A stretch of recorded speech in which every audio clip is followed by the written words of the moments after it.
it made me recognize one thing that's very important about your career is how you interview is it's the highest leverage, most important part of your career.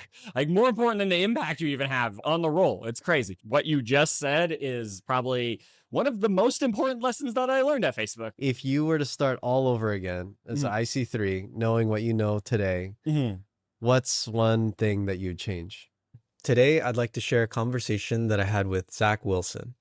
He's an engineer that grew from junior at Meta to staff engineer at Airbnb by the age of 26. 2 of his promotions came from job hopping, which got me curious.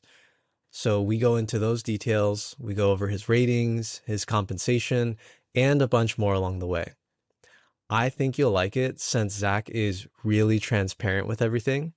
So if this sounds interesting to you, here's the pod. First thing is you breaking into big tech. Can you run me through that story? Where were you in your life? How did you get into big tech? Yeah, for sure. So I started my career at a bunch of different startups. Started off as like a data analyst because I had dreams of being a math professor for a while. And then I realized like, that's probably not what I want to do because it's a lot of school to make not very much money. And then I was like, okay, I probably need to switch. And then started as an analyst. I got in at this company called Think Big Analytics, where they taught me Hadoop, but they taught me Hadoop really a long time ago. It was like 10 years ago now. So it was like right when Hadoop was really early. And I owe that experience, I feel like, to like the main reason why I got in at Facebook, because that's what they were looking for. It was like those kind of big data technologies. And so I jumped around a lot though, because I tried out 4 different jobs in 2 years and then I got the job at Facebook. And yeah, it was pretty chaotic because I didn't know what I wanted to do, actually. Because when I graduated, I actually was like, I want to be a mobile engineer, but I also want to be a math professor, but I also want to be a data scientist. And I was like, I just was like, okay, I need to do all of these roles, at least for a little bit, to understand which one I want. And that's when I landed on data engineering. And I was like, all right, this one seems like it fits. So were you a CS major? I did a dual major, CS and applied math dual major. Yeah, math was first. I finished my math major first and then got the CS major later. How was the job market when you applied for interviews? Were you able to get interviews? Yeah, I think right now it's a challenging time, but I definitely found that like when I first graduated, I interviewed a bunch of places, government jobs, because like where I grew up, there's tons of like government jobs on a military base. I interviewed there, interviewed in Salt Lake and all across the valley. I probably got 4 or 5 different interviews though, like with no experience, and just like the only experience I had was I was a math tutor. That was all I had. So yeah, I feel very lucky. That was like my getting into the industry experience for sure. These were CS jobs? Yeah, CS and analyst. Like it was those two. I was trying to decide between the two because yeah, the government job was going to be a CS role. I actually ended up not taking that role though. Oh, yeah. Okay. So how'd you find your way into Facebook then? Yeah, so it was wild because I did 1 year in Utah and then I got like very frustrated with Utah. Then I moved to DC because I was like, I'm just want to leave my home state, want to try something new. I was in DC for 6-7 months. And then that's when a Facebook recruiter reached out to me and they were like, hey, you should interview. And I'm like, this is wild. Because back in Utah, I did interview at Google twice, actually, for mobile and got rejected both times. And so I was like, but I applied to Google and it felt very magical when it was like the Facebook recruiter reached out to me. I felt like Facebook was applying to me almost, where I was like, okay, yeah, sure. I'll give an interview. Was that through LinkedIn? Or? Yeah, LinkedIn for sure. LinkedIn's been so critical for my whole career since that job at Think Big, like in 2015. At the time, you didn't post on LinkedIn. Oh, no, definitely not. Definitely not like I do now. Okay, so they inbounded and then you interviewed with them and you got the role. And was the interview explicitly for data engineer? Yes. I see. Okay. So then you got the role. Were you applying to other places at the same time? No, actually, I was pretty happy with my role in DC. There was a lot of trajectory there. It was interesting because when I got the offer from Facebook, my role in DC countered with more money, actually. And I was like, whoa, I was not expecting them to, they were like, here's 100% raise. But the thing was, I didn't take it because 2 months before I asked them for a 20% raise and they said they didn't have the budget. And I was like, okay, if y'all only have the budget when I have my foot out the door, I know that career growth here is going to be painful. It's going to be super painful. Even though it's more money, even though it's a cheaper place to live, I'm going to California for less money and a more expensive place to live because I believe in the future. Oh, so actually Facebook paid you less. it was a raise based off of what I was making, but the counter offer that I got from my company in DC was more money. I see. I Yeah. see. It was like 180 was what Facebook offered me, and then they countered with 200. One Yeah. everything. Okay. Okay. Sounds good. So then you got into Facebook as a data engineer. Mhm. How was the moving to Silicon Valley? And I loved it. Like there was a couple other motivating factors for me to come back to California because I grew up in Utah, and like being in DC, being far away from family, all that stuff was like also isolating. And being in California is really nice because I'm still pretty close to Utah. I can drive home any day I want in one day if I want to do that. But getting into Silicon Valley was really great. It was really wonderful. I really felt, especially those like first couple days, like those boot camp tasks that they give you, and they're like, go and do this scavenger hunt, right? I don't know. It always like that first like month at Facebook didn't even feel like I was like working a job. It felt like I was in like Disneyland. It felt like I was, this is a job, like I'm gonna work here. It didn't really, it was very good at getting me to adopt, move fast and break things. This is your company, be bold, all those like kind of tenets of Facebook that like, because it was such a great onboarding experience, I was like, wow, this company is something else. I loved boot camp. Mhm.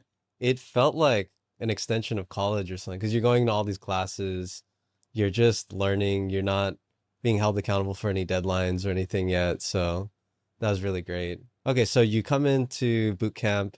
How did you pick the team that you were in? Great question. So I had three choices. I was either going to join ads, I was going to join growth, or I was going to join community support. Those are the three that they had me interview with. And essentially for me, it was like, which one was different? With ads, they were like, if you come in here, you're going to provide data that's going to make Facebook millions. And I'm like, wow, interesting impact. And then for community support, they were like, if you come in here, you can help prevent a lot of bad stuff on Facebook. And then growth, they're like, if you join us, you'll have a lot of fun. And I was like, sold. And I ended up joining growth. I think it was a combination of that. And then the manager was more of this entrepreneurial startup-y guy. Yeah. His name's Jitender. He's going to make a couple other cameo appearances in the rest of this podcast, but he was great guy, really great guy. He's still one of my best friends to this day. And that's why I ended up picking core growth on notifications specifically. When you joined, did you know much about the career ladder or were you thinking about it? No, there were so many things I didn't know. For example, like I actually didn't even understand like L3, L4, L5. I didn't understand. I didn't understand that I was getting hired in at L3 because one of the things that like really was disconcerting to me when I got in at Facebook was like, I had 2 years of experience. I'd been working in startups and doing big data pipelines for 2 years. And then there's these kids from Stanford who get hired and they get paid the same as me with 0 years of experience. And I was like, this is unfair. And I recognized that was one of the things I recognized pretty early on in my time at Facebook, which also I think spoiled my time at Facebook, is because I recognized, hey, like I got hired at the wrong level. So I need to bust my ass to get to the next level, which I did. It was like 7 months from, I was only L3 for a very short amount of time. But I think that was something that definitely bothered me as I recognized, and it made me recognize one thing that's very important about your career is how you interview is it's the highest leverage, most important part of your career. Like more important than the impact you even have on the role. It's crazy. Like, yeah. One of the things that interests me most in your story is you were able to successfully interview into promotions multiple times. And I think a lot of people wonder how you do that. I'm also curious, what were those conversations like when you're having the interviews? How did you get placed in the staff? How did you get placed in the senior? But yeah, we'll go into that later in the podcast. So you got promoted in 1/2. So how did that work? Was that expected or? I recognized pretty early on that I was going to succeed at Facebook just because of like how everything was tasked out and how there was I had a lot of energy and I could tell that I was shipping a lot of code and I was moving a lot of things and I picked up notifications very quickly. So like they had this like waterfall framework for notifications, which is like essentially tracking like conversion rates or clicked rates or delivery rates, all those different like funnel metrics that you can do. They had this whole framework for that, but the framework sucked. And one of the reasons why I got that promotion was I was also like, let's fix the framework. But one of the things about that was like, that was actually like XHP work. That was not like SQL Python work at all. And like when my manager saw that, I was like, I'm just going to fix it. I'm just going to go and learn XHP and React and fix it. And he was like, wow, this guy knows how to solve a problem, like even when it's not in data engineering. It's a full stack problem. Right. And that was something I demonstrated really early on to my manager, was that like, I'm not going to let a skill set or think of that's not my problem. I'm going to learn and figure out like what needs to be done and solve the problem. And yeah, for sure. It was. Did anyone tell you to do that? Or? No, not really. I think that's the other part of why I grew really close with this manager as well, is because I recognize like where the impact is, right? Not just being like, okay, I'm going to finish my tasks and be done with it. That's how you get meets all. Finish your tasks, do them as they were assigned, especially at L3. If you do exactly what your task says, you'll get meets all and it's going to be great. But if you want to do more, which I was very hungry to do more, especially when I realized that I was hired in at the wrong level, I was like, okay, I have to just get out of this situation as quickly as possible. So that's why I also did those things, because I wanted to demonstrate to them, like, I have experience, I'm a skilled person, and yeah, for sure.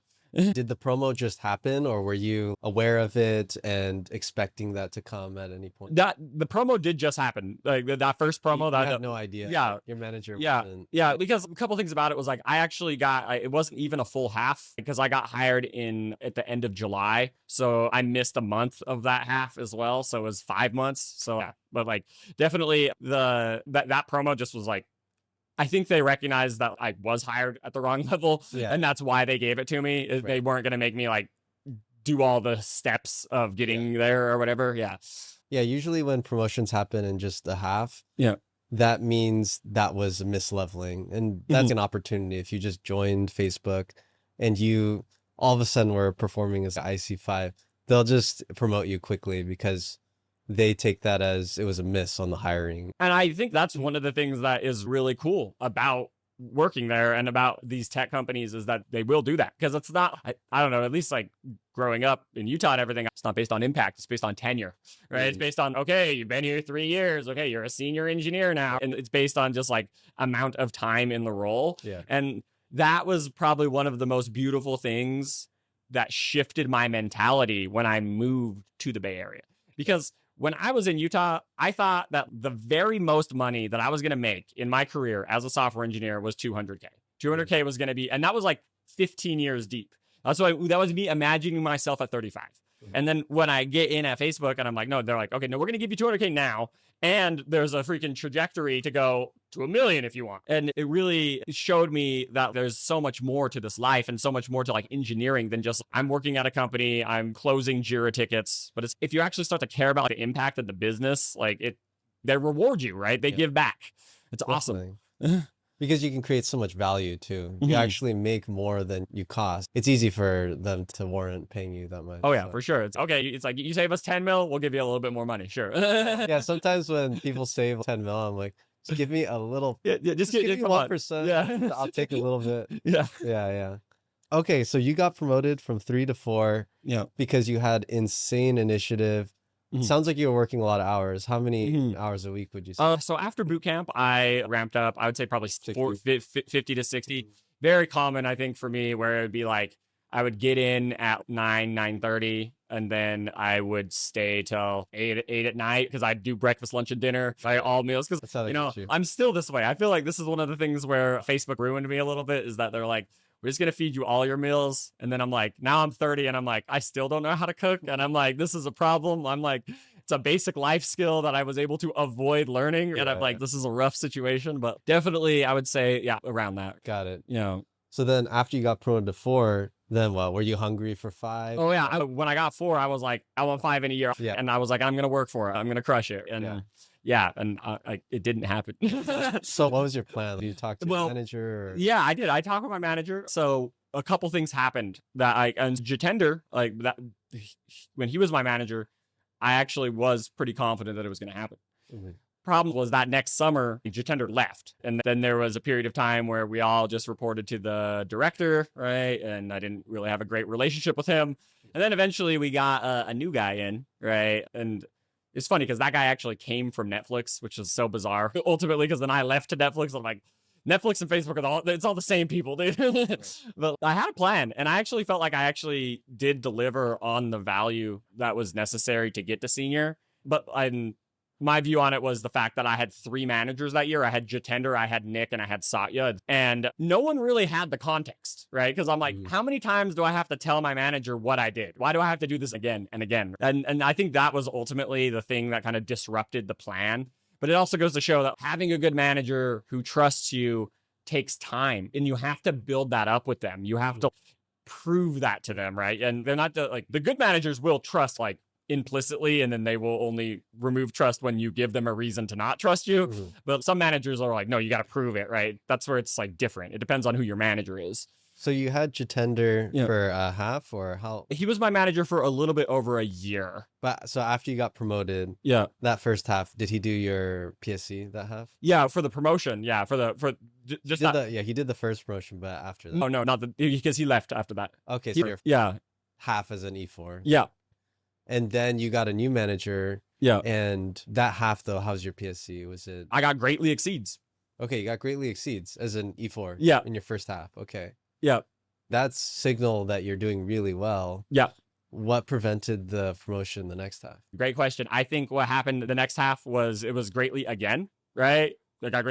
And what they were saying was that like I was not operating as a senior engineer because I was still focusing too much on problems that I like, that they were like, you're taking on too much work, and that they're like, you are delivering as an E5, but you like, their belief was that I would not sustainably deliver like that. That was, and I'm like, which was something that like pissed me off a lot. It's definitely a thing that comes up. It's a bummer because you would think that the harder you work, the more you would get rewarded with promotions. But one of the things they're looking for is that your promotion's sustainable. And it's funny because if you're working a lot, to get those results, people might wonder, oh, can he keep this up? What if he starts working normal hours? Is he not going to meet expectations? 100%. That was right there. What you just said is probably one of the most important lessons that I learned at Facebook, which is that hours worked does not necessarily influence like your promotion ability. There is a point where it's like hours worked helps with addressing like skill gaps. If you have a gap, then you can cover the gap by working more, but that does not necessarily instill confidence and leadership that you are promotion worthy, right? For sure. Definitely. Because they're looking for behaviors. They're looking for someone that can take on more leadership, not necessarily just work additional hours to have the impact. So get it, but also at the same time, it can be, something that could make a hard worker very salty. Yeah. And I think for me, what ended up happening was that going into the next year, because those promos usually happen in like March or whatever. And after learning, I'm like, I'm not getting promoted. I was like, time to go and take the story. Because this is one of the things I think is super important when you think about interviewing, is I knew that I had a story that would get me a senior role. Because guess what? Facebook told me that. They said I was greatly exceeding expectations. And guess what? What's the best part about interviewing is they don't know how many hours I worked. They just know what I did, right? They don't know how many hours I worked. They like in the interview, they get a different vantage point of what your impact was and what you did. And they don't get as much of the negative data, right? They don't get as much of that. And so for me, I recognized that. I was like, I know I can go to any other big tech company and be a senior engineer. I already knew that, especially like after all the optimizations I made to the notification machine learning algorithm, all that stuff. There was like some very technical nitty gritty things that I did that were really impactful that I was like, I know if I just talk about that in the detail that I know, people are going to give me what I want. So to be clear, you got 2 greatly exceeds in a row as IC4, which is mid-level, and then you didn't get promoted. So instantly you realized, okay, because I'm greatly exceeding, I can get IC5 somewhere else. Yeah, 100%. And also the thing that blocked your promotion, it's not going to be a blocker somewhere else. Yep. Yeah, for sure. Okay. So then how did you sell that as IC5 to the next place? Because when I think of what qualifies for an IC5, if you're interviewing, they'll say certain number of years of experience and various other things. They might also want to know what level you are at Meta. So how did you get Netflix level as an IC5 when you're mid-level, not Yeah. that many years of Well, experience. I feel like the Netflix one was, there was also one more element of luck here. And that element of luck is that the hiring manager was Jitender.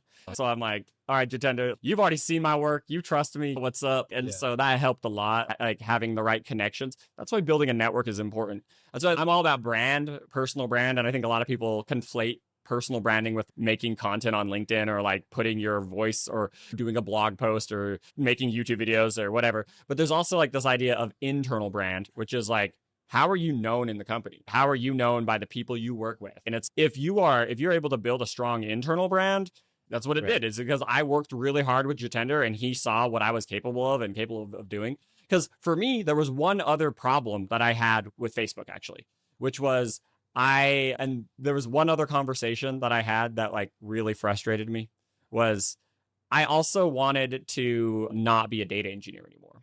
Right. Because I was like, I'm done. Because I'd been shipping so much like React and PHP and hack code and all this stuff.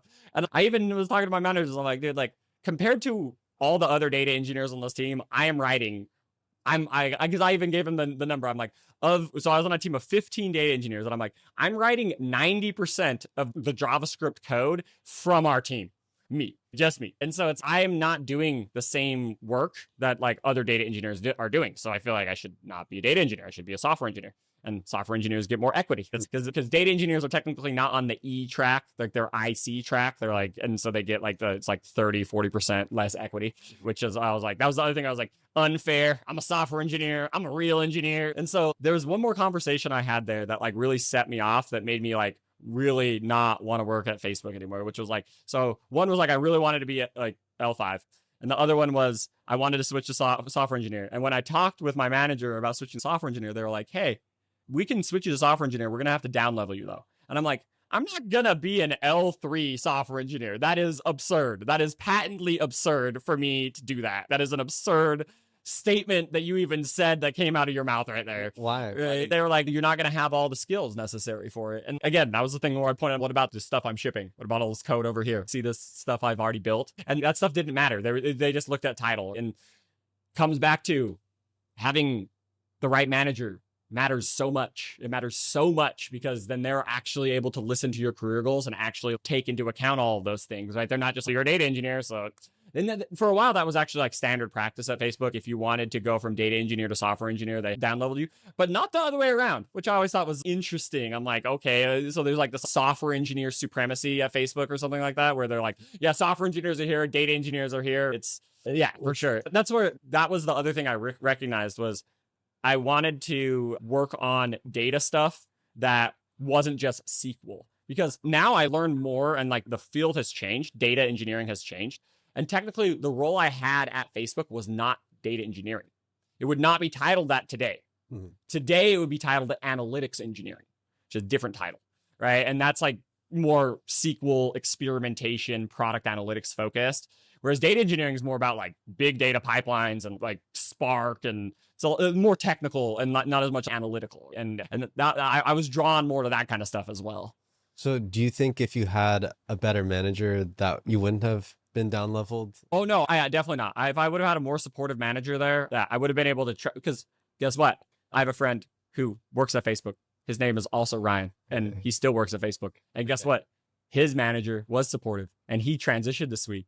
And I always look at his life, and I'm like, your life is the life I would have had if I didn't have a bad manager. And he's still there. He's been at Meta like 9 years now. He's been there for a long time. He's doing all this crazy stuff like scuba and stuff like that. It's good stuff. Yeah. But like for sure, definitely that is definitely something that I believe, especially because when I was talking with Jitender at Netflix, he was like, hey, I don't know if I can hire you in as a senior software engineer because you don't have very much experience in software engineering. But he was like, I can hire you in as a senior data engineer, and then I can get you to transition to software engineer in 6 to 12 months. And I was like, perfect. That sounds great. And so that's what ended up happening. I got hired in at Netflix, was there for 6 months. And then the rest of my time at Netflix, I was senior software engineer, and I didn't really do as much data pipeline work. Got it. Okay. So going back to your transition from Facebook to Netflix. Yeah.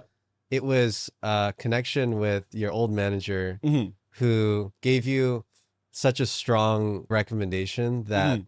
you were put into a senior pipeline. Yep. And Netflix only hired seniors. Oh, okay, so it's Yeah, there wasn't any. It was senior or you're not in. It's different now. They added levels like 2 years ago. Yeah. But yeah, back in 2018, there was no staff either. Were you working directly on his team, or Yeah, he was my direct manager. Yeah. was his recommendation especially powerful? Because like I can recommend people to Meta, but it's not especially powerful or anything. The reason for that is because Meta has more standardized interview processes. That's not how it is at Netflix. At Netflix, it's freedom and responsibility.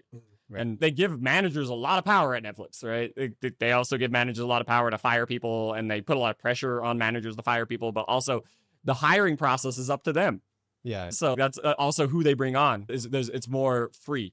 I'm sure these things have changed a little bit because I think that actually that aspect of Netflix's culture has minuses as well. It's not all pluses. I think there is definitely some pluses, and I benefited from some of those pluses for sure.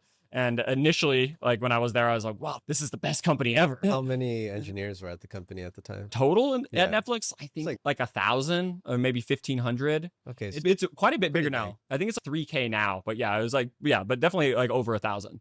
got it. Okay. But not Facebook size, right? Facebook is like Yeah. 10, 15,000. It's like a lot, right? Yeah. Yeah. Okay, so you essentially earned your senior position as an IC3 because you proved yourself to To tender as a Tender, junior yeah. engineer. Yeah. as a junior engineer. Yeah. He thinks, okay, this guy puts Mhm. out results. Yeah. And then later when he was building up his team, it was just a matter of, oh, I know that guy's good. I want him on regardless of all the level stuff. Yeah. I know he's going to deliver and I want him on my team. And Yep. so that got you in to get that promotion Yep. from mid-level to senior. Yeah. Okay. Wow. Okay. So internal brand really does matter then. It matters a lot. It matters way more than you think. And so that's why it's important to like not really burn bridges with people, but also find those people who you really click with. And because you never know, you might be working with them again in the future. Yeah, definitely. And that was a good jump because if you would have just stayed at Facebook, you were already greatly exceeding. So what more? Yeah. You could change your behaviors and go Yeah. through the promo process, but that would have been slower Mhm. than just going directly into Netflix. Definitely. Yeah. And so was that compensation bump from Oh yeah. It was like almost double. your compensation doubled from IC? What Yeah. was it? It What was did like go from? two. It was like 2 with L4 to 385, 390. It was like, And but all cash. all cash. Wow. Okay. That's pretty good. Yeah. And so how was your time at Netflix? Were you thinking, I guess they didn't have a notion of promotions there. 'Cause Yeah. it's just all senior. Yeah. All senior. Yeah. So what was your thinking? You wanted to transition to software engineer. Mhm. You did that. Where were you thinking to go from there with your career? So from there, I wanted to like, I had a vision. I had a vision of myself. Well, it's crazy that I walked away from a year ago, but like I was 24 when I got on Netflix. I had a vision that by the time I was 30, I was going to be a principal engineer, like L7, L8, like and in big tech, doing just really technical, deep stuff. And that was my vision. And I knew that I was not going to get there in data engineering. And that was one of the other reasons why I knew I needed to make the switch. Yeah, for sure. And Netflix was really crazy because it was like very different. Instead of doing like regular like data pipelines that were like once a day processing, it was like everything had to be in real time to detect security threats. It was like very different, very like cutting edge, very like difficult work for sure. So then if you wanted to get to principal, how are you going to do that at Netflix? Great question. So at Netflix, how it works is essentially every year there is a compensation discussion, but again, they don't have performance reviews either. There's no performance reviews. Technically, there are performance reviews at Netflix, but they're every quarter where your manager gives you a color. You either get green, yellow, or red as a color, where red means you're going to be fired imminently. Yellow means you need to pick it up, and green means you're good. You get that feedback every quarter, which is a lot. Once a year, they do have an annual compensation discussion, but you don't talk about what you did. It's all about what you could get in the market from other companies.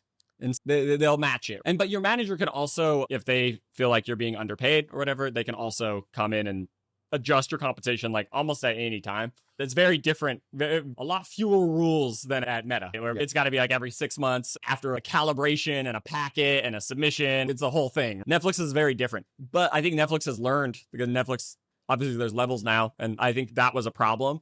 I think for me, the thing that I recognized and why I didn't really care that much about, oh, there's no levels here, was one, I knew I was going to make a ton of money. Two, I knew I was working with Jitender and that I knew that I still had so much more to learn from him. I still do because I talk with him about entrepreneurship stuff now. Yeah. But anyways, I had so much to learn from him and I was like, wherever this goes, it's going to go. And I know I can have a good story. It comes back to like wherever you're at, always think about your story, about the impact that you had at the company and what you did. And make it sound like a movie, man. Make it sound cool. Make it sound like, dude, you did some really cool shit. That's like a very important part of the journey. Since I have a tendency to leave jobs every 2 years or so, I always have to feel like I'm satisfied with the story. Because that's something that happened at Airbnb where I actually had an urge to quit earlier. But then I realized I was like, wait a minute, I don't have a story yet. I don't have a really good story yet. So I stayed 6 more months.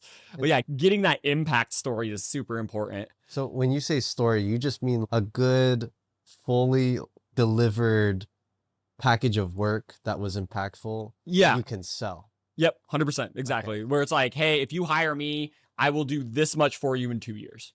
Got it. Okay. For instance, at Meta, what was your story? What did you use to sell to? Okay. So at Meta, I did a couple things. One was in notifications, I developed the reachability metric, which was a good counterweight to prevent spamming on notifications. Because I don't know, if growth goes up, the more notifications you send.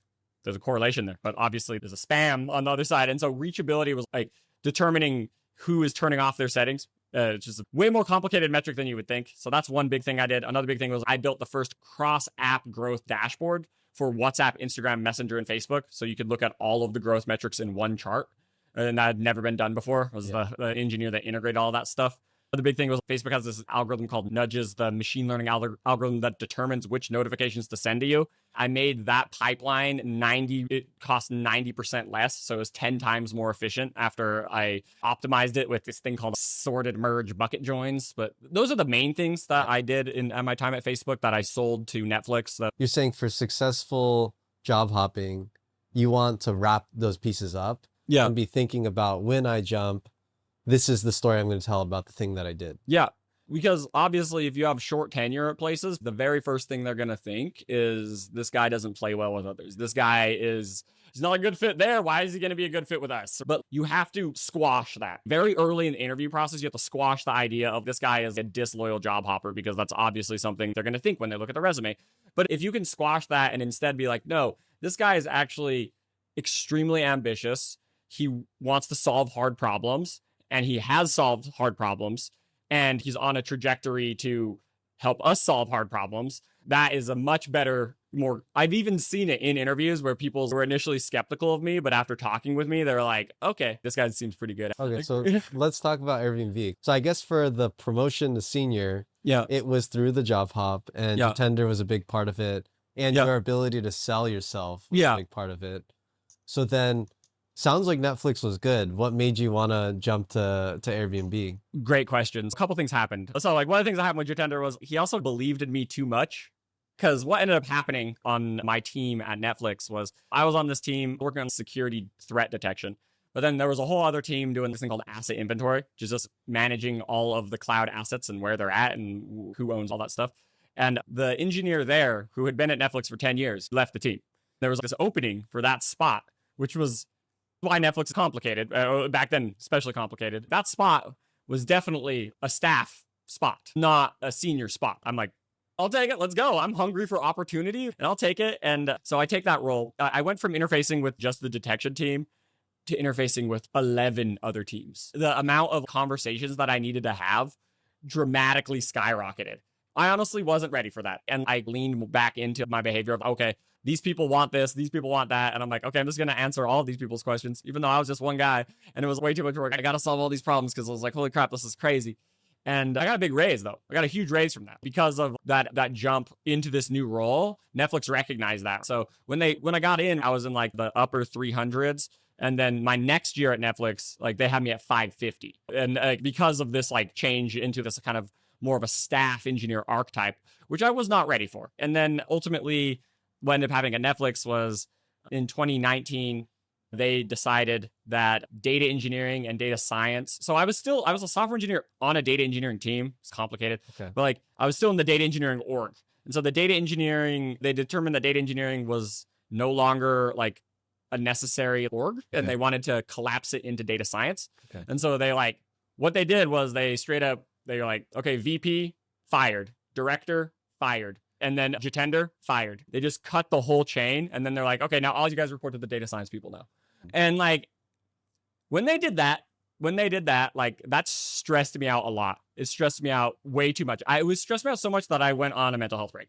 I went on a mental health break because I was like, this is too much. This is too much. And then I went on a mental health break for a month. Then I came back. And then I realized I was like, I wanted to work with Jitender, man. Like, I don't know. So he wasn't part of the data science org. He was a data engineering leader.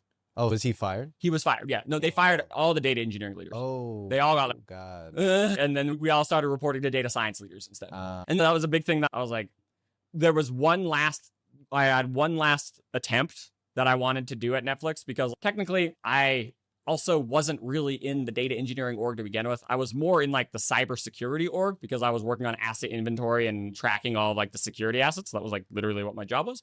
And so the very last thing I tried was, I was like, Tender's gone. I don't want to work in a data science org. I did that at Facebook. I did not like it. I want to be in an engineering org, right? Not an analytics org. That's why I'm here. That's why that was my original reason of coming here. And so the last thing I did was I applied to transition to the cybersecurity team. I was like, hey, makes a lot of sense. I'm like the only software engineer on this data engineering team. So it doesn't even make sense that I'm on this team. So I think it makes more sense that I'm on your guys' team. And then they were like, they didn't like that transfer. They didn't like the idea of that transfer. And they're like, nah, like you should stay in your current role. And I was like, all right, deuces, see you later. And that pissed me off a lot. Because then I'm like, okay, what am I supposed to do here? I'm just supposed to just shut up and write pipelines? Is that what I'm supposed to do in this situation when literally they just completely changed the org in a way that it no longer aligns with my career goals? So ultimately, I just quit. I was like, I'm done working at this company. With nothing lined up. I actually had a dream of traveling the world. That's what I wanted to do. I wanted to spend 2020 travel the world. So I quit in early March 6th, 2020. That was my last day at Netflix. I was like, I'm going to travel the world. The timing was absolutely atrocious. And then the world was like, no, you're not going to travel because COVID happened. And I was like, wow, okay. But yeah, I just was like, I'm done. I'm going to just not work at this company anymore. It just felt like I wanted to give so much to that company. They were like, we're going to give you nothing of what you want. We'll pay you a lot, but we're going to give you absolutely nothing else. I'm like, okay, then there's the whole adage of like, in your career, you should be learning or earning or both. I am still, even today, I'm all about learning is still better than earning. Even now, even where I'm at. That's why I'm like entrepreneur now, because I want to learn new things. I want to attack new problems and solve new problems. And that's why I got bored at Airbnb, because I'm like, I'm not learning. Sure, I'm making great money, but I'm not really learning. So I want to do something else. Yeah. And I think that's not why people work at Netflix, though. They're more motivated there to make a lot of money and retire early. That's the main motivation for people there. I actually think that people at Meta are more learning motivated. Yeah, for sure. Okay. So yeah, there was one thing that you said in your last story of what you were doing in Netflix at the end there. Yep. You said you got put into a staff role and you weren't ready for it. Yep. I think that is the thing that these big tech companies try to prevent when they don't promote someone because they don't have the behaviors, but they have the impact. Because you had the skills and everything, but then you were put in there and it was just too much stuff. You needed the staff behaviors to scale yourself and work through other people. So I thought that was a pretty good example of, I think when I heard the lagging promotion stuff, I go, why are you holding people back? Yeah. But this is the exact. It's meant to prevent this situation, right? Where these people are like, they have the impact for it, but they don't have the behaviors. Like looking back on it at Netflix, like the big thing for me was a couple things. I think one was establishing better work boundaries. Super important one. Another one was like just like planning things out a little bit more and not. It's one of those things that like I recognize now. That's actually the part that is, again, it's the lesson I'm learning again as an entrepreneur. It's a lesson I learned then and I'm learning again, as you do still need to plan things out and be like, okay, this is going to happen later. It doesn't have to happen today, but it will happen at some point in the future, right? Those things. And I think another big one was just like selling a vision, right? Selling like a technical vision of something that was in my head. And this is something content has helped me a lot with, is like being able to take ideas that I have in my head that I'm very excited about, but then actually being able to present them and show them and sell other people on them. I think that's one of the big behaviors that changes, is that you do need to be able to sell. You have to be able to sell like a vision or a future, or we need to be working on this, not that. And those are things that like in all the previous levels of engineering, you don't have to worry about. You just deliver on the work that you're supposed to deliver on and solve the hard problem. but deciding on which problem to solve, that was the other behavior at Netflix that I was like, I'm like, whoa, dude. I'm like, I don't know. Yeah, for sure. Okay, going back to the story timeline. Yeah. So now you left Netflix because there was reorgs, chaos. You don't have anything else lined up. Yeah.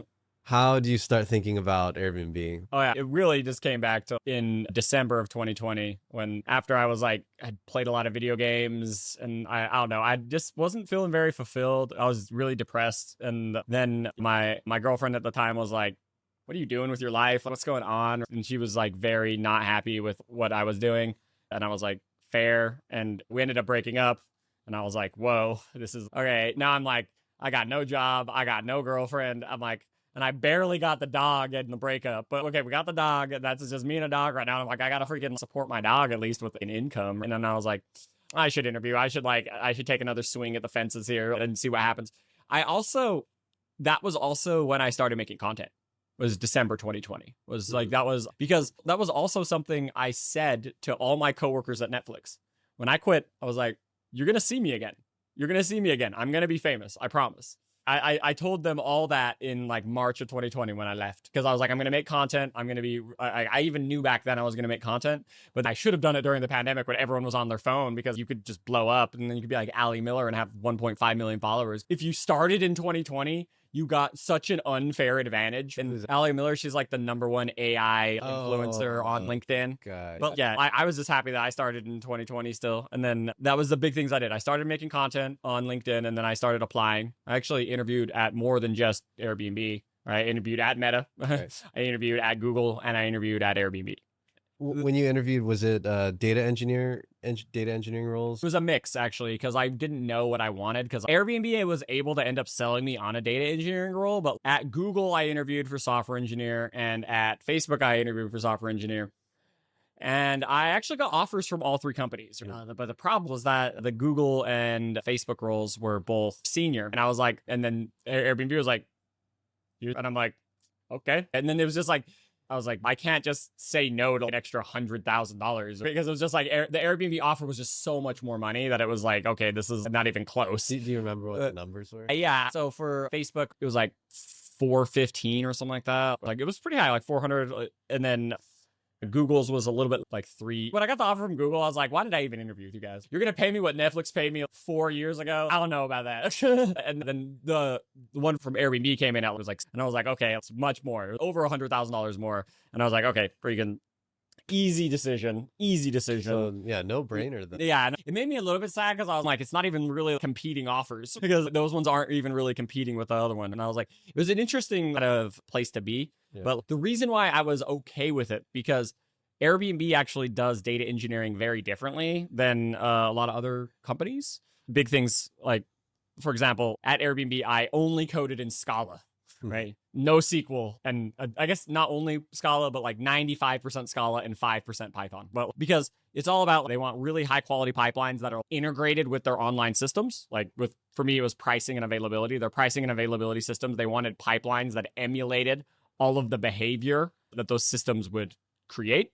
And that's what I worked on. And I'm like, this is not really even, this is a good, it actually felt very amazing at first, because I was like, this is exactly what I wanted at Netflix, because I'm like, it's the perfect blend of creating pipelines, but also still having technical integrations and optimization concerns that you have to also think about, and dealing with online systems. It was like this crazy like role that was in the middle that I really liked. But yeah, it was an interesting one for sure.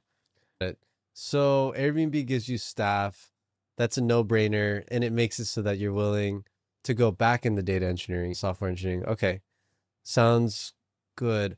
The big question for me is, how are you able to sell them on staff? Because you were senior. If you just were to go for a staff interview, there's some requirements, a certain number of years of experience, or those types of blocking things that you might not have control over. So how did you get staff interviewed? Great question, because that was actually something that I was really stunned by with Airbnb, because that interview, they were actually interviewing me for one or the other. They were like, we might give you senior, we might give you staff. They were saying like, based on how you interview. And I was like, because I actually got the offers from Facebook and Google first, and then I got the Airbnb one. And because I was like, dude, because when those two came in at senior, I'm like, like, Airbnb, don't do it. Don't do me like this. But then Airbnb comes in at staff and I'm like, okay, then that makes it very easy. And you're totally right. The staff role, at least on the job description, says 10 plus. And at that point I had 6. And I'm like, 10 plus and 6, there's a gap there. There's like a significant gap.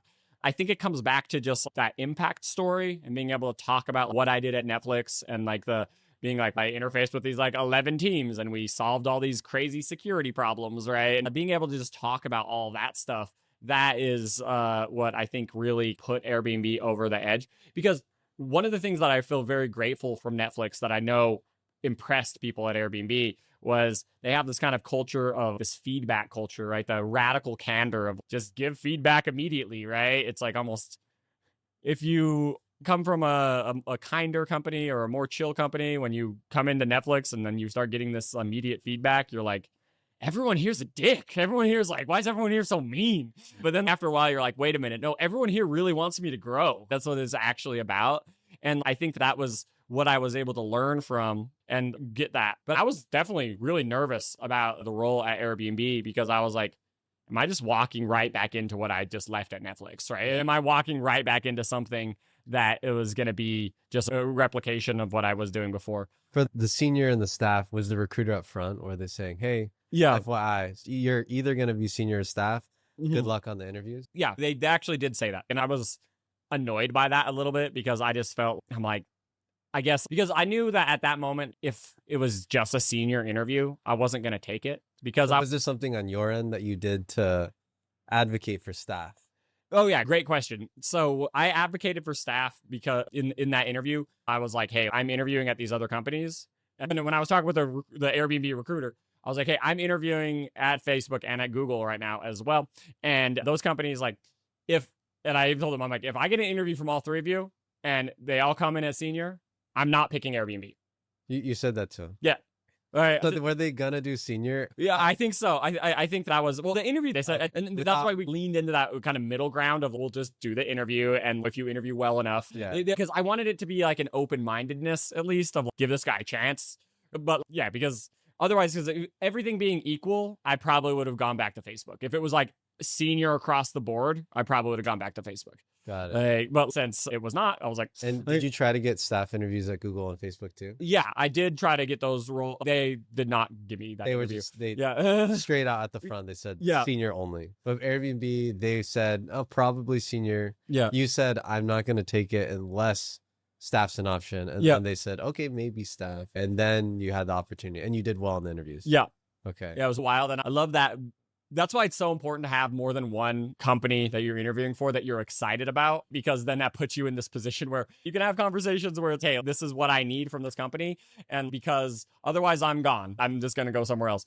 And yeah. How many years of experience did you have at that point? 6. Yeah, it was 6. Actually, I had a viral post on LinkedIn about this where the Airbnb role said I needed 10 and I applied and it was 6 and I got it. And then my whole point on that post was like, apply for jobs that you don't think you're ready for. Yeah. So your ability to negotiate and sell is what got you that that staff. Okay. Definitely. And actually, like, after being in that role for a little bit, I was ready for it. Because you want to know what I realized? I realized more about the Netflix role that was more problematic than I thought it was. It was that I changed ladders, right? I went from data engineer to software engineer, but then I went up that ladder to staff. And so in some ways, like, I was just not ready to do software engineering at that staff level because honestly, I'd been doing it like professionally 1 year. And the only reason that I was able to like even not just get absolutely crushed was because I'd been spending all my weekends doing it and like doing side projects and hustling on the side.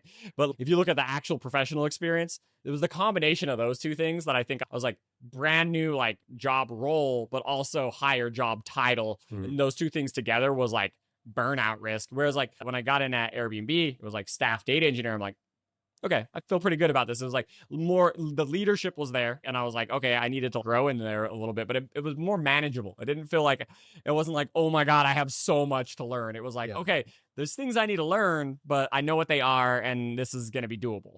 Yeah, that was what I want to ask you is now, because you went into the staff role. Some might wonder, would you underperform in that role? You're saying that you performed fine because It was going back to data engineering, which you had a lot more confidence in. Is that right? Yeah, and that because I think at Netflix it was the combination of getting put into this position of high risk position of and like leadership position when I wasn't ready for it. But then it was the combination of that and that I transitioned to software engineering like less than a year before.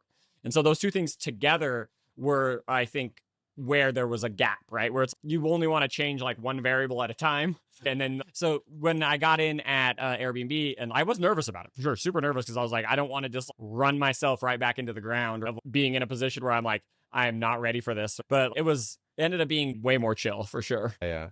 And then in your first year at Mhm. Airbnb, how was the performance? Yeah, I got exceeds my first half at Airbnb, and it was a good one. Like, I think that first year, I really started to I just up leveled a lot of the pricing pipelines, and then I built a lot of designs. It was a lot higher level kind of stuff. And then they also wanted me to, they said I was close with Greatly because the problem was architecture stuff, right? They really wanted me to be working on things that were company wide, and I just wanted to work on marketplace stuff. They wanted me to design the best practices of how to take data from the data lake and put it back in the production systems, because everyone has taking data from production, putting it in the lake. That's about going the other way is not as like straightforward. Yeah. And they wanted me to come up with all those.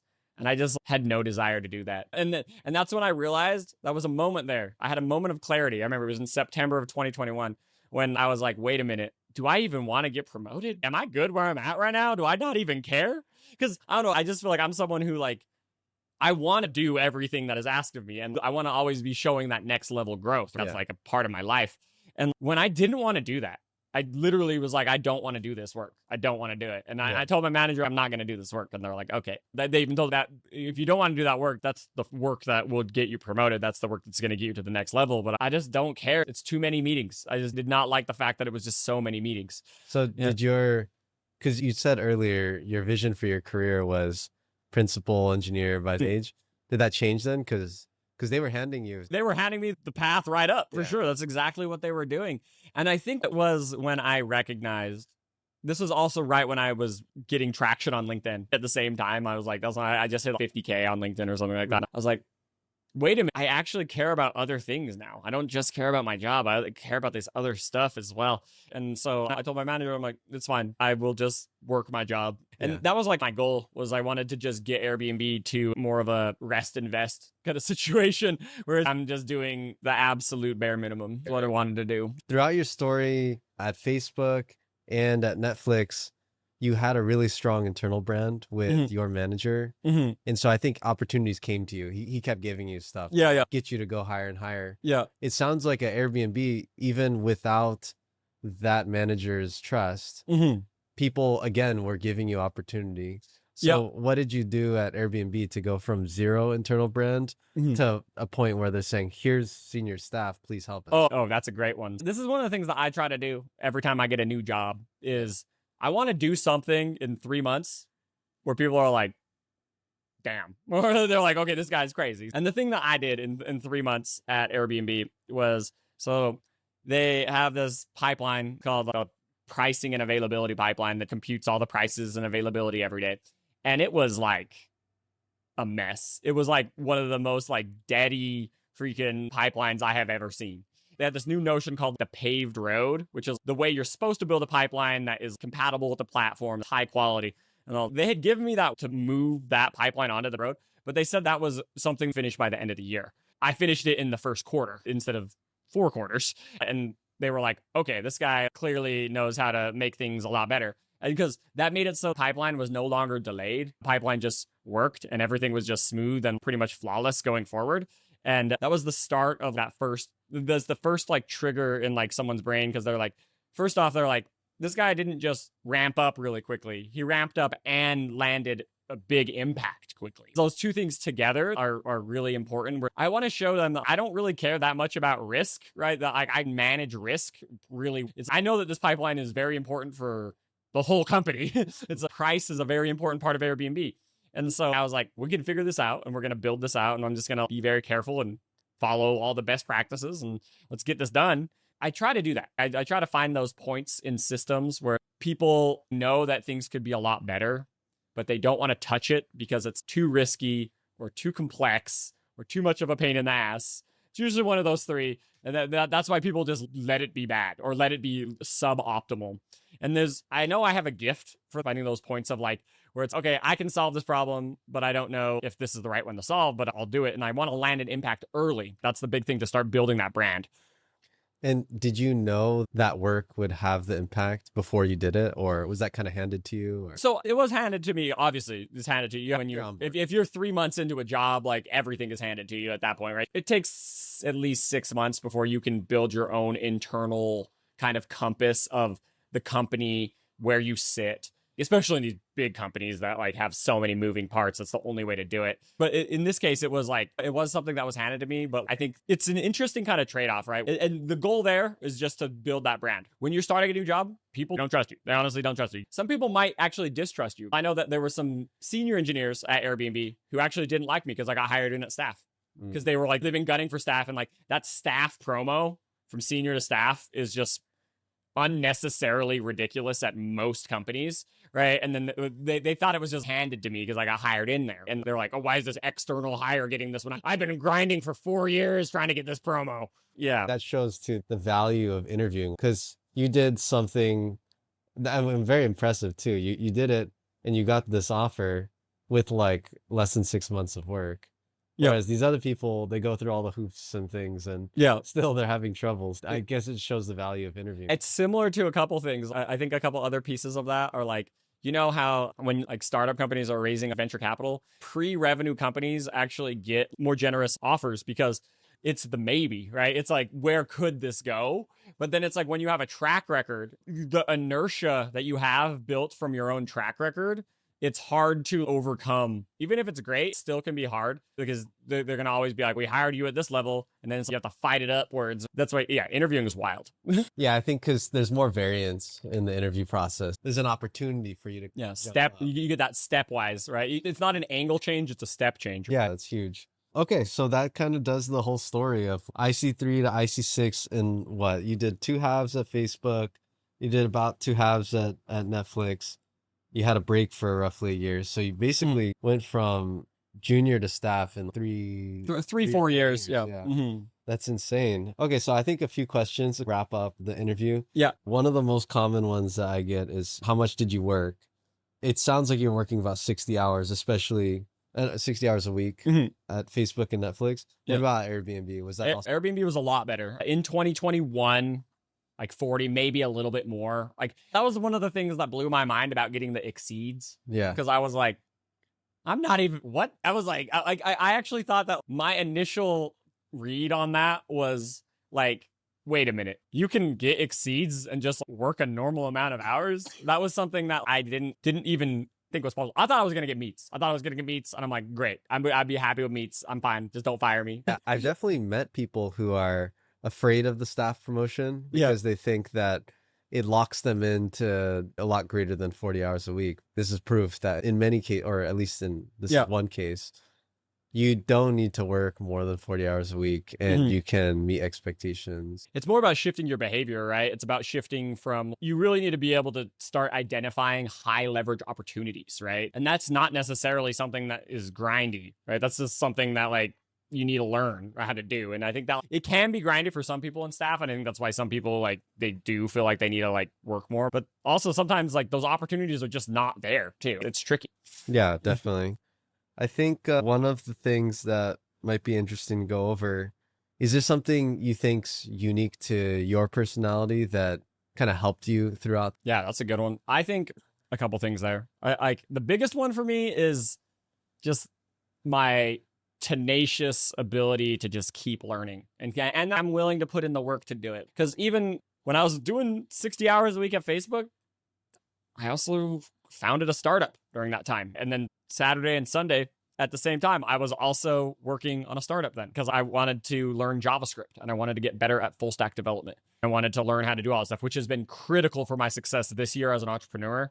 Because now I have this platform that's all JavaScript based. And I'm like, oh, I'm so happy that I did that. Even though back then I was like, this is my whole life. I'm just sitting in front of a computer and oh my God, this is so crazy. I think that's one thing. I think another angle that I think is important for me is that I'm a positive person. I think that another thing that's very important is being excited to work, like showing up to work and being like, I'm excited to be here. I'm happy to be here. It's an underrated trait.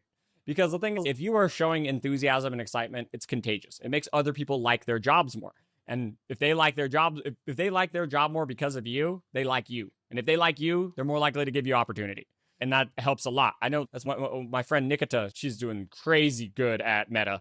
And I think that like for her, that's a big part of it too, is just like being able to get people to like you and trust you and build up, especially as you get into leadership and manager. I feel like it's like a manager's entire job is that, right? Is to get you to like your job. And so I think that's going to be the other big one. I think there's one other angle that I think is for me. I don't know if being positive is unique about me, but I think the third angle that I think for me is that I am not willing to put up with shit. Like when I think something is unfair, I'm willing to change my life than just deal with it, which I think is a double-edged sword. I don't think that it's necessarily always a good thing. I think that there could have been, I think I could have done like a similar career trajectory as you if I would have just stayed at Meta and found another manager who was better and pushed that way. And it probably would have been like less chaotic for me, like in terms of all these new companies, all these health insurance plans, all these 401ks. You know how many 401ks I had to get because of all this? Like I had to merge all of them. It's a pain in the ass. Yeah. That's still the same thing though, because even at Meta, you'd have to not be satisfied with your current one and be willing to switch teams, which is yeah, it's still taking a risk. Yeah, being okay with risk is a very important part of this journey for sure. Yeah. And I think that first trait is a large part of probably why your first manager even trusted you so much. If you have someone on your team that's willing to put in those insane hours or have that impact, yeah, the manager's going to keep trusting you with more. If you can show your manager that you're going to stick with a problem until it's solved, yeah, then they're like, okay, yeah, here's more work. Here's more important work. Yeah. Cool. And then last thing is, if you were to start all over again as an IC3, knowing what you know today, what's one thing that you'd change? Ooh, that's a good one. I think that there's a couple angles there. One is being like more open to more perspectives, because I feel like my first couple years in big tech, I was just very focused on, I need to just get my tech skills up very high, just become like the most technical person ever. And now recognizing that that really only matters to get to senior engineer for the most part. Like after that, like technical skills do help a little bit, but it's more marginal after senior engineer. You need other skills to get past that. And feel like I didn't really start to develop a lot of those soft skills until I was at Netflix and things were on fire. And that's when I was like, okay, time to learn the soft skills right when I need them, like when I desperately need them. And I think had I spent a little bit more time at Facebook focusing on those things, developing the soft skills in lower risk situations so that like failure doesn't feel so crazy. That is, I think, something that would have helped me a lot, have a better work-life balance, and probably grow faster in my career. I think that is a big one that I definitely would have changed. I think another one I would have changed that is important is don't eat dinner at work. Don't do it. Just don't eat dinner at work. Why is that? It's a scam, dude. It's a scam because they offer it because they get an ROI, right? That's the only reason. Facebook and Google, all these companies, they do not offer you dinner because they're just beautiful, amazing, great companies. The only reason it's there is to keep you at the office longer and to get you working more. Live your life. Take those hours, right? Because I think that was another thing, because I didn't really get into fitness until 2018, like my first year at Netflix. And I feel like had I taken those hours back and dedicated them to the gym or dedicated them to other areas of my life, that would have been another way that things could have been. So given your super fast career growth, are you saying that you wish you worked less though? And was it worth it? Or the career growth, I think, is worth it because it's another way to go about doing your life. My vision now of my life is more of a vision of balance and a vision of tranquility and peace. I'm trying to manifest that in my life now. I wouldn't want to do it again now, right? I wouldn't want to go back and do what I did from 22 to 25, do those 3 years again. No, I wouldn't want to do it again. But do I regret it? No. I think that it was what I needed at the time to feel powerful. It's what I needed at the time to grow into the person I'm supposed to be. But with that being said, your health matters a lot. And I think that's an angle that people forget about when they're like, dude, TC chasing is that okay? But it's okay. Say you make $20 million or whatever working in big tech, but you're stressed out the whole time and you get cancer and you die when you're 50. It's not a good life. You got to be thinking about those other angles, right? Health, wealth, happiness, they all matter. And at different points in your life, they matter different amounts. That's why looking at it now, it's different. But I think that it's a strategy. So it's, if you want, that's definitely a way to go. If you want to go really, and honestly, I think as especially young men who are seeking purpose, working really hard is a great option. It's actually a really great option because it makes you useful. It makes you useful because like when you're a teenager, you're not really useful and you got to learn and grow and build something that makes you useful for society. And that is, I think it gave me a sense of purpose and that's great. But could I have gotten that sense of purpose without grinding so hard and having so many like sleepless nights and so many like nights where I felt like I was in over my head and a couple panic attacks? There was a lot of other kind of behind the scenes things there that weren't really talked about, like growing the career. Right. That like I think are important, that things that like aren't discussed as much. So if you could go back and talk to IC3 Zach, yeah, you'd say stop being one-dimensional, but still keep working hard at work. But make sure you take care of your health. And enjoy the ride more. Enjoy the ride more and not get laser focused on that and laser focused on I must get promoted. It's everything will come to you in time, right? If you put in the hours every day and you're showing up every day, you'll get what you want. The universe gives you exactly what you want if you're willing to put in the work and pay the price. Thanks so much for your time, Zach. Really appreciate you coming on the podcast. If you made it this far, thanks for listening. I am going to start posting these career story podcasts since I think it's helpful to learn from others' experience. When I was growing to staff, I had a lot of help from mentors who shared this kind of information with me in one-on-one conversations. So I'm hoping this podcast can make that information more accessible. When I asked to interview Zach, I wasn't fully prepared for the video side of things. We just recorded this with our smartphones. It's not the best, but it serves as a good starting point for us to improve from. So yeah, we were literally crammed right behind me in my tiny room in SF. But yeah, it was fun. And if you have any feedback for me on how to make this podcast more helpful, I'd love to hear it in the comments. I'll read every comment that I get here. And yeah, thanks for listening once again. Appreciate it.